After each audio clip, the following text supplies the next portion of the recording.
Welcome back to Nicholas' Comic Corner, Classics/Non-Classics, episode number 991 and Doubleshot number 885. Two DC trades. First up it is Supergirl, Volume 1, The Killers of Krypton. Let's collect Supergirl, Volume, I believe this is Volume 7, issues 21 to 26. Yeah, for some reason, new creative team means we have to relaunch numbering of the damn trades. Yes, I think this practice is quite stupid. Not even Marvel pulls this bullcrap. I mean, when they do it, they actually about to put a subtitle with the damn thing. This, nope. So technically, you can kind of call this possibly Volume 5. Yeah.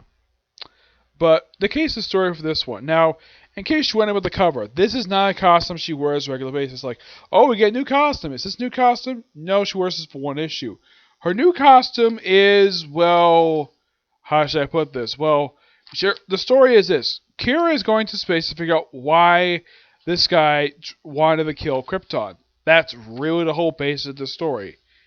And so she takes his axe, goes to space. Apparently, there's some people investigating it. And she decides to stop wearing her rebirth costume and go back to wearing her... When I saw this thing, yep, it's this. She goes back to her Silver Age costume. Yes, unknown why she wanted to go back to her Silver Age costume, but she did. Yep, I can tell by looking at it because, well, anybody's seen the first appearance of Supergirl, she wore this very outfit. So yeah, basically back to her Silver Age attire. Yeah, attire she wore pretty much from the debut up until like the 90s. Yep. So yeah, she takes Krypton with her to a spaceship. They go to space, run into the Green Lanterns. Of course, they go to Mogo, which is the headquarters of the Green Lantern Corps. Hal Jordan is seen in the first issue, but he's not seen after this. They also have John Stewart pop up in here, Kyle Rayner, and of course, she's looking for people trying to kill Krypton. Like, why did he decide to do it? It's pretty much what she's doing. She's basically investigating of why he decided to do it, because it was revealed in Man of Steel that this guy was responsible for destruction of Krypton. Now, Superman is dealing with other things on Earth. Supergirl goes to outer space. Now, the writer of this book is Mark Andrego, which a lot of people who read DC over the years know he's the writer. He was one time the writer of Batwoman in the most unpopular, in the run that people hated. Yes, the run where people call him basically DC's Yes Man, where he broke up a relationship that was very popular with a lot of people. The relationship where Batwoman was engaged to Maggie Sawyer. Yes, they were engaged to be married. And then, before they decided to get married, this of course was the original creative team, which was Haydn Blackman and J.H. Williams III. J.H. Williams III is one of the co-creators of Batwoman. DC higher-ups said, nope, we're not having lesbian wedding. We're going to break these two up because we feel like it. And also, we're going to have either like, none of our superheroes are married. And I'm sure that made Jeff Johns upset because he thought that Aquaman and Mira are married. Yeah, they kind of got married later on. But yeah, Supergirl basically kind of gets a lot of interest in here via someone from the species, same species as Brainiac. Yep. But this is still pretty good. Now, they do end with the potential of new villain. This Crystal guy. Yeah, they also have a backup feature, surprisingly, in the pages of this book. Also, she teams up with the freaking Omega Men. Yeah, making their first appearance since their solo series by Tom King. Yes, that was the last time the Omega Men showed up. But yeah, really good book. Yeah, and also she encounters this guy called Henry Hookham, who, if you see his outfit, he looks like that guy from... he's one of Darkseid's men. Yeah. Next we have pretty much a backup story of pretty much Kira at her house for Christmas. It's done by Dan Jurgens. It's called The Plot Route. Yep. It's a great little story. And it's basically her Christmas time. Yeah, it's just a really good story. And she's basically also working with Ice. Yes, Ice. From the Justice League International. Yeah, making her first appearance since the Red Lantern series, where she popped up there. Ice doesn't know who this character is. She is the girlfriend of Guy Gardner. They have been together since the late 80s. They dated on and off. But they've never officially gotten married. Yeah, if you look at basically the four big name Green Lanterns, Hal Jordan, Jon Stewart, Kyle Rayner, and Guy Gardner. Jon Stewart is yelling with fish to get married. He got married to a smoking hot alien. Supergirl's had a string of boyfriends over the years, but a relationship never sticks with her. Yep. Yeah, but this book is still really good. This book a 9.5 out of 10. Really good.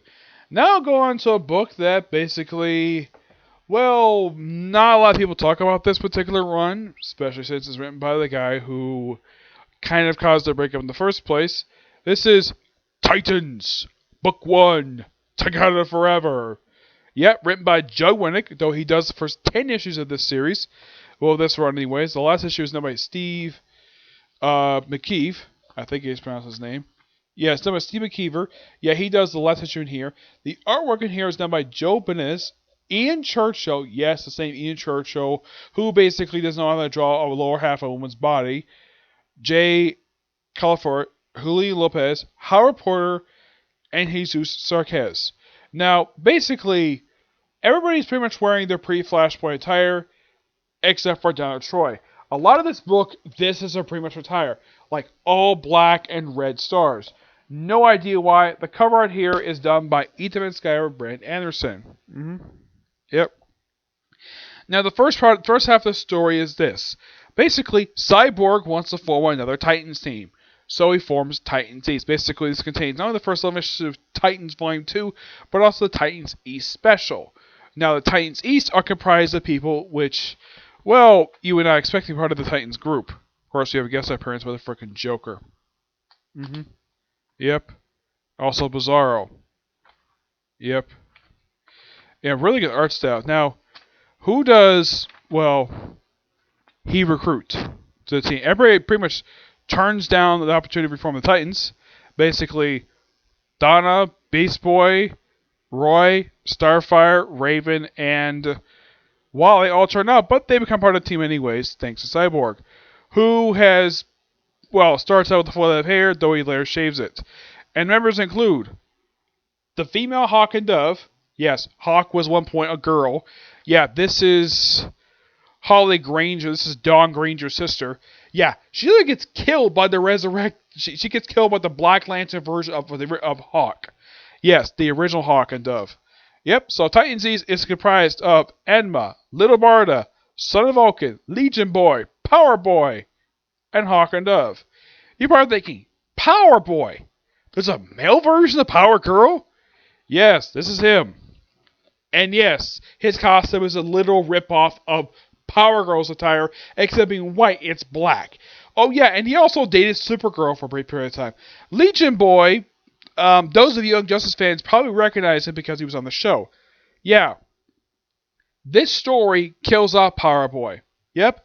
How does he die? Well, first they have a training exercise, then he gets pinned to a freaking tree. Everybody else is pretty much in a coma or pretty much unconscious. Yeah, and they don't reveal until the end of issue 1 who was responsible for all this, of the Titans book.